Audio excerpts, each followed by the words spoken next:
Uh, this is the lecture 28 of this ongoing course on elasticity, and today's topic is generalized plane stress. See, in the last class we have already discussed what is plane stress problem, what is plane strain problem, and what are the corresponding formulation for different idealization. Now, what we'll do today is, what we'll learn today is, we'll see a slightly different and alternative formulation for plane stress. We'll start with the motivation of that alternative formulation and then see what the formulation exactly is.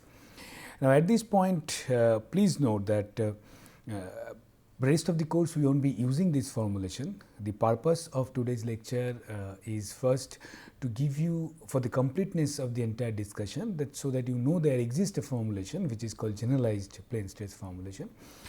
And also when you take plates and shells, analyze plates and shells, then some of the exercise that we do in this formulation, similar exercise you will be doing there. So this will give you some idea to start with.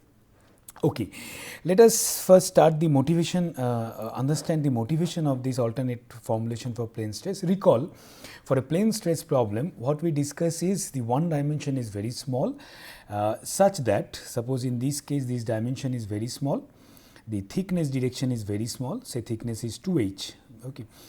So that the variation across this thickness, the variation of stresses across this thickness can be neglected, and therefore, in this direction, in this case the z direction, the component of stresses are 0. The component of stresses are 0, it does not mean automatically that the component of strains in that particular direction is also 0. Now, so for a plane stress problem, what we have is just we have already discussed this in the previous classes, that we have sigma zz, which is normal stress in z direction, is equal to sigma xz or zx is equal to sigma yz. They all are 0. That is the plane stress problem. So all the stress components we have, they are on xy plane. Okay. Now let us. So this is the general expression for strain, general relation for stress and strain. Now, if you substitute all these 0 and non-zero stress components into this relation, and then we have this is the expression for epsilon xx, then this is the expression for epsilon yy, and this is the expression for epsilon zz. As I just now said, the stress in z direction is 0 does not mean the strain is also in z direction 0. And then we have, so this becomes essentially this, if you substitute sigma xx and sigma yy from the first two equation, we get this sigma epsilon zz, it can be written in terms of epsilon xx and epsilon yy. And then epsilon xy is equal to this, the shear strain, and the other shear strain epsilon yz and epsilon z, it should be epsilon xz, please correct it, there should be epsilon xz. Now, they all are 0, right? All these stress components are 0. Now, you see epsilon xx, epsilon yy and epsilon xy, they are on this plane, right? Now, but epsilon zz, epsilon yz and epsilon zz, they are the strain in the direction of, in z direction. Okay, they may be acting on different planes. So, essentially epsilon z, but the direction of this strain is in z direction. So therefore, but all these if we look at the strain component, the shear strains at 0, fine, but the normal strain in z direction is not 0. So this is called, they are called out of plane strain component, because this causes the out of plane deformation. If these two strains, the shear strains at 0, but epsilon zz is not 0, if epsilon zz is not 0, it means that you have strain in z direction, normal strain in z direction, and therefore you have displacement is also in z direction. Now, this will be more clear when you write the strain component in terms of displacement. If you write that, then what we have is, again we have, these are the strain displacement relations. These all strain components, they are all in xy, they all in xy plane. Okay. Now, epsilon yz is 0, epsilon zx is 0, but you see epsilon zz is del u, del w, del z. Okay.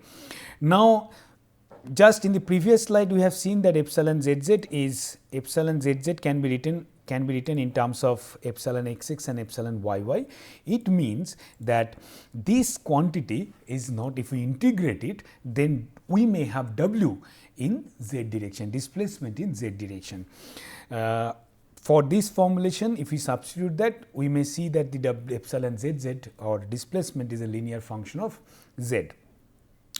Now, what it means? It means that we are working, our idealization is the problems are, all the problems are idealized as a plane problem, means all the field variables are confined on a plane, defined on a plane. But here we have seen that the displacement, though it is a plane problem, that is how we intended to idealize the problem, we still have the component of displacement in z direction, which is not compatible with the assumption for plane problem, right. So, there is an incompatibility. Now, in plane stress problem, now generalized plane stress formulation is what? Just take care of this incompatibility and slightly do some averaging to have an approximation, do some averaging to have some alternative formulation, so that this incompatibility goes away. Now, that is what we are going to learn today. Okay. Now, let us start. The first thing what we do is, suppose take this example. So, suppose this is this width of this plate is 2h, okay, 2h. Now, suppose in this case this is plus h, this is minus h, and this is plus h. Okay. So, this plane is defined as minus h, but z is equal to minus h, and this plane is defined as z is equal to plus h. Okay. What generalized plane stress formulation, the core concept of generalized plane stress formulation is to average all the field variables, whatever variables we have. Suppose we have stresses, strain, displacement, all these variables, average it across the thickness of this plate. Now, once we average all the variables across the thickness, then write all these equations, all these governing equations like your equilibrium equations, compatibility equation, the Navier's equation, all these equations write in terms of those average field variables. Let us see how it is to be done. First, suppose f is a function, f is a field variable, that f could be your displacement, stress, or any other variable. Suppose f is a variable, Now, this is a function of, suppose, x, y, and z. Okay. Now, the average of f, say f bar is the average of f, which is defined as 1 by 2h and integrate minus h to h f of x, y, z, and then dz. Okay. This is how, suppose we do some averaging, and f is, this averaging is for any variable, it could be displacement, stress, or anything. Now, when we do this exercise, then what happens? The z dependency in f goes away. So, in that case, the average quantity f may be the function of x, y, z, but f bar will not be function of x, y, z, f bar will be function of only x and y, right. Now, for instance, if the w is the displacement in z direction, then what would be w? W bar will be 1 by 2h integration minus h to h w of x, y, and z dz. Okay. So, this is the, now in the previous slide, if you recall, epsilon zz was del w by del z, and epsilon zz was non-zero, and which gives us some non-zero value of w, some displacement in z direction, if we directly integrate this quantity. So, w may be non-zero. And now, what happens? Let us see what happens to w bar. W bar is the average of w across the thickness, right. Now, you see, if you relate this equation with the equation of with the equation of strain component epsilon zz. If you remember, epsilon zz can be written as if you go back this slide, epsilon zz can be written as a function of epsilon xx and function of epsilon yy and some constant, this constant. Now, so therefore, from this we can say that epsilon, if we integrate it, w would be the linear function of z. Now, if w is a linear function of z, or the more general we can say that w will be the odd function of z. Now, if w is an odd function of z, then what will happen? If you do this integration, not only that, if we take a mid plane, suppose define a mid plane like this, where z is equal to 0. This is the mid plane. In this plane, z is equal to 0. So, in this plane z is equal to minus h, in this plane z is equal to plus h, and at the mid plane z is equal to 0. Not only that, suppose if w is a linear function of z, the w is an odd function, of course, and then also your w is equal to 0 at this mid plane. And if it is, then if you do this integration, then automatically we will see that this integration will give us w bar is equal to 0. This is very important. You see, our motivation of doing this exercise has been the fact that though we are working on a plane problem, our idealization is a plane problem, we still have some deformation across the thickness, some out of plane deformation, right? Now, which is non-zero. Now, in order to make the problem, in order to remain in the framework of plane problem, we have to make that approximation, that displacement, out of plane displacement 0. Now, what we have done is, now we change the definition of displacement. Instead of the displacement, now let us work with the average displacement. And what sense it is average? Average across the thickness. Now our field variable will not be w, our field variable will be w bar, which is 0. Now, if we similarly do the averaging of all these field variables and write the equation in terms of all these average field variables, then we will see that the assumption that the no out of plane deformation, no z dependency, that assumption is valid in that case. Okay, let us see that. So, this is one thing. Okay, so w bar is equal to 0. Now, another important thing is, you see, all the forces, if you recall, all the forces acting on this body are all on the same plane, right? For instance, if these are the forces, they are on the same plane. We do not have any force in z direction, we do not have any body force in z direction, right? So, all these forces are 0 in z direction. Then we can write that what we have is, so on this plane, on this surface, means surface at z is equal to plus and surface at z is equal to minus, essentially there is no traction on this surface. There is at z is equal to plus h and z is equal to minus h. Now, if we look at the traction on this surface, how many components of that traction has? 3 components. One is the normal and 2 are the tangential component. And the normal component will be what? Normal component will be, say,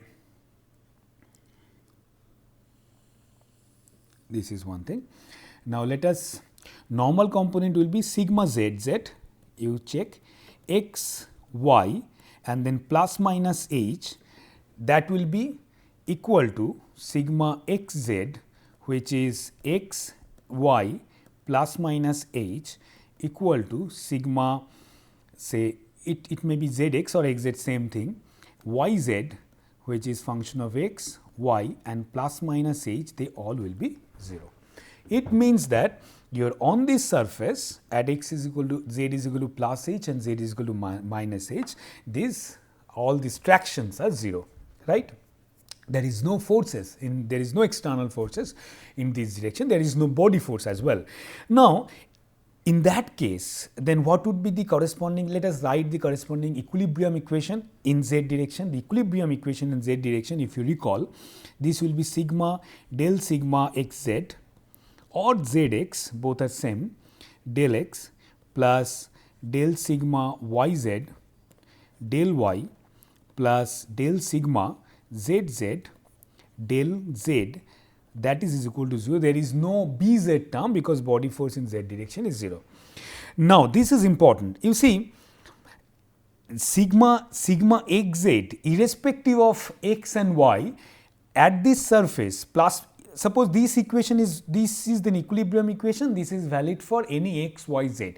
Let us evaluate this equation at two surfaces, z is equal to plus h and z is equal to minus h. If we do so, then what happen at plus minus h means on this surface irrespective of the value of x and y, sigma xz is 0, and again similarly irrespective of the value of x and y on this surface, sigma yz is equal to 0. Then straight away we can say that this term will be 0 and this term will be 0. Okay. Now, sigma zz, see sigma zz is sigma zz on this surface is equal to 0. But here we do not have sigma zz, here we have derivative with respect to sigma zz. Means this what it gives, this gives that del sigma zz del z at z is equal to plus minus h, that is equal to 0, right. This is also important. Okay. So, what we have two things. One is not only sigma zz at plus minus h is equal to 0, its derivative, its first derivative with respect to z on this surface, that is also 0. This comes from the plane stress assumption, this directly comes from the plane stress assumption, and this comes from that assumption projected, substituted on the equilibrium equation, and we get this. Now, based on this observation, what point we want to make? Let us see that. Let us arrive at that point. Okay. So, let us write what we have now is quickly that, see, this is one thing, w bar is equal to 0, and another important thing is what sigma zz is equal to 0 and sigma zz del z is equal to 0. These two are 0. What information it conveys? What that let us find out that. Now, suppose so what we have is sigma zz x y and plus minus h, that is equal to 0, and also have sigma zz del z at z is equal to plus minus h, that is also equal to 0. Okay. Now, let us write sigma zz x y z plus h. Okay. Let us write this, let us express sigma zz in Taylor series about this at z. So, what this Taylor series will be? Taylor series will be sigma zz. This could be plus h or minus h, in both the cases same. So, let us write only plus h.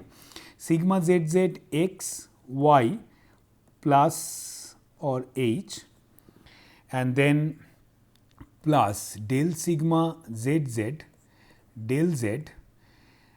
This will be x, y and h into h plus del 2 sigma zz del z2 again x, y, z into a square and so on.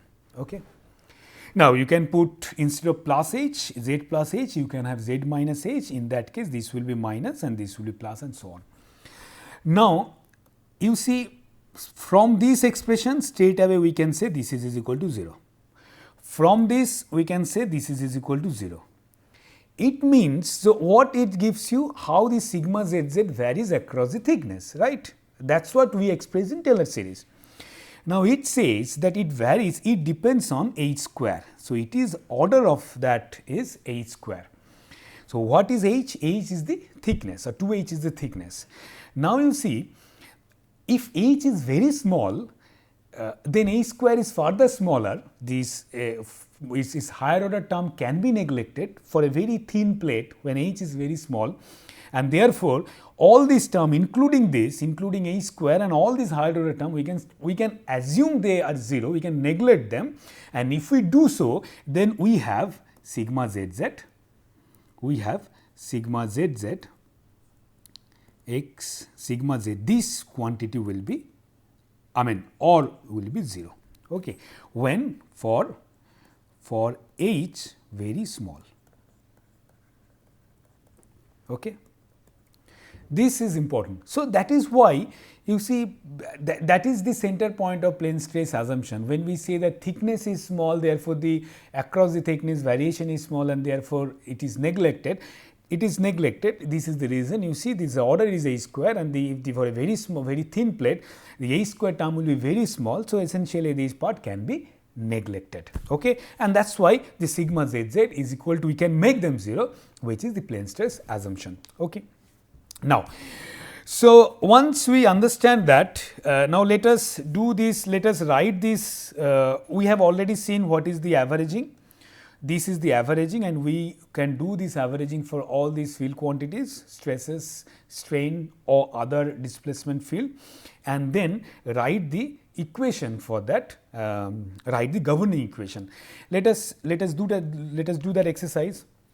Now, if we write the governing equation, you recall your governing equation was sigma ij, let us express sigma ij, that was lambda into epsilon ij, epsilon not ij, this is if you recall, this will be epsilon m and then delta ij plus 2 mu into epsilon I j, okay.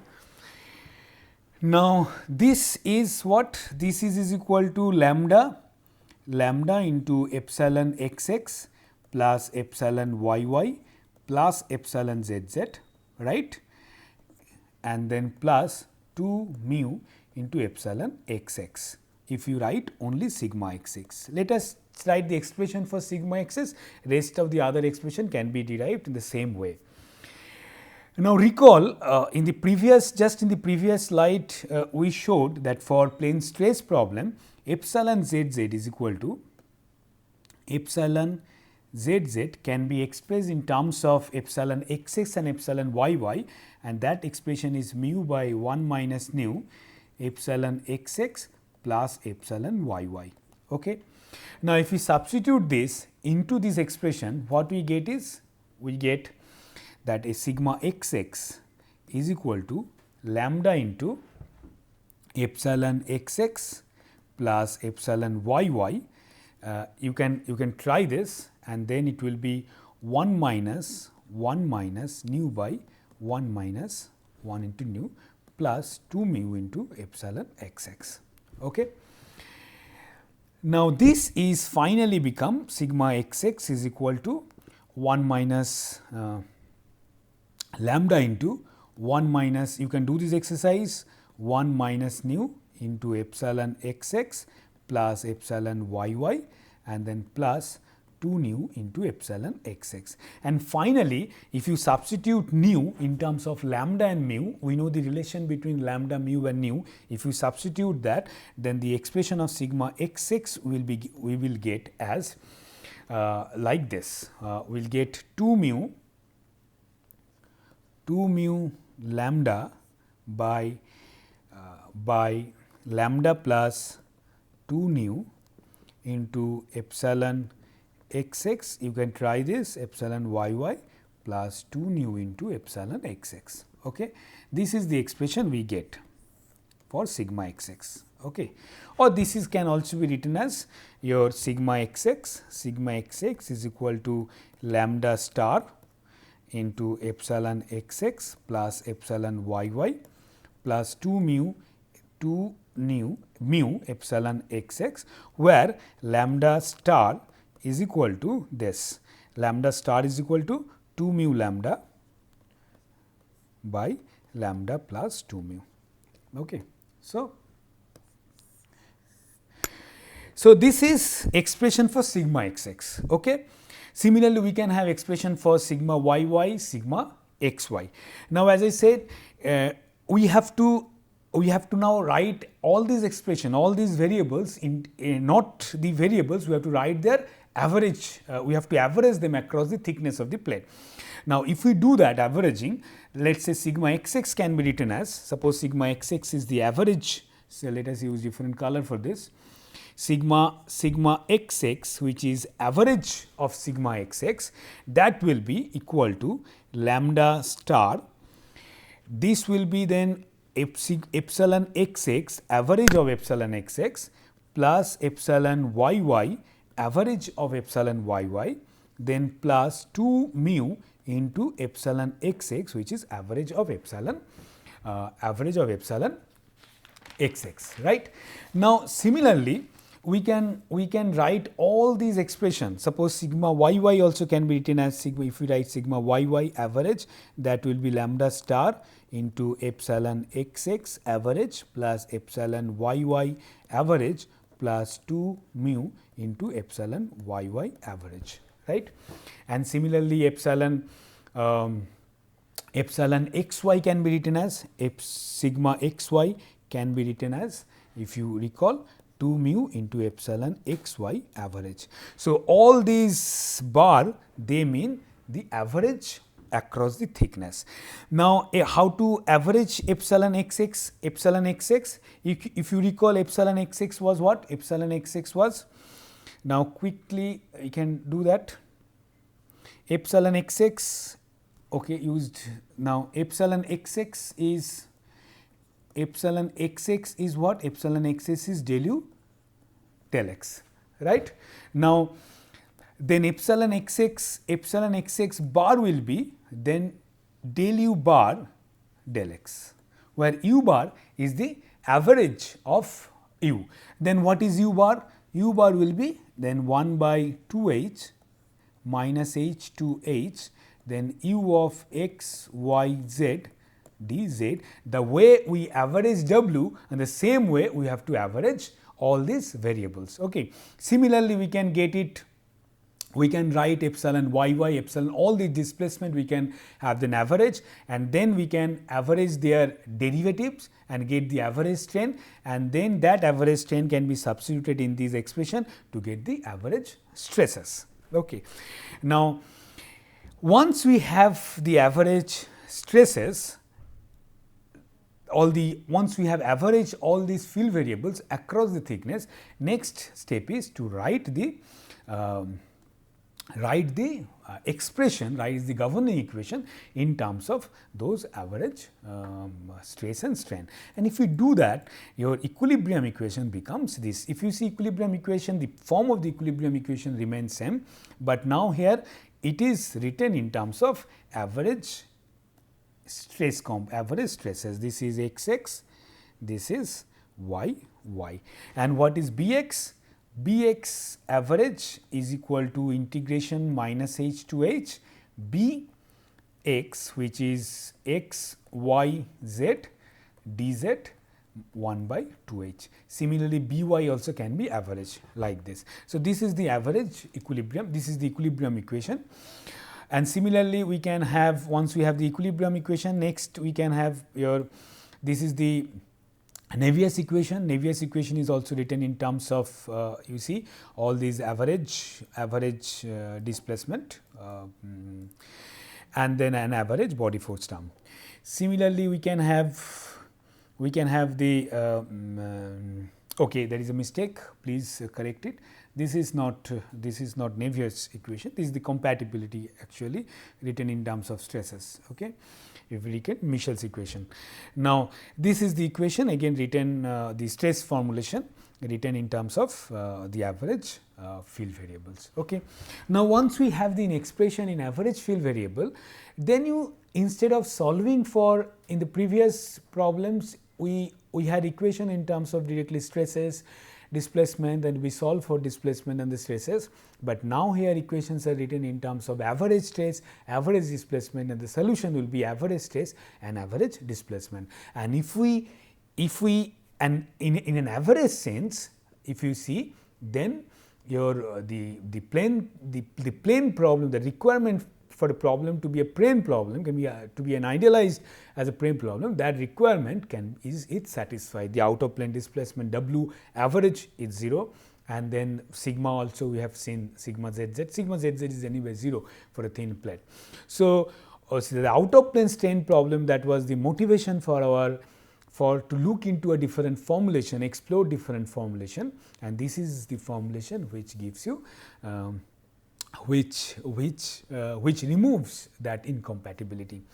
Now, having said that, it is also important to note that in the rest of the formulation, rest of the problem that we will be using, the formulation that we will be using for different problems, we won't use these generalized plane stress problem. We assume whenever we come across plane stress problem, we assume thickness is very small, and we solve for the stresses and the displacement, not the average displacement and stresses. Okay. But again, this exercise, as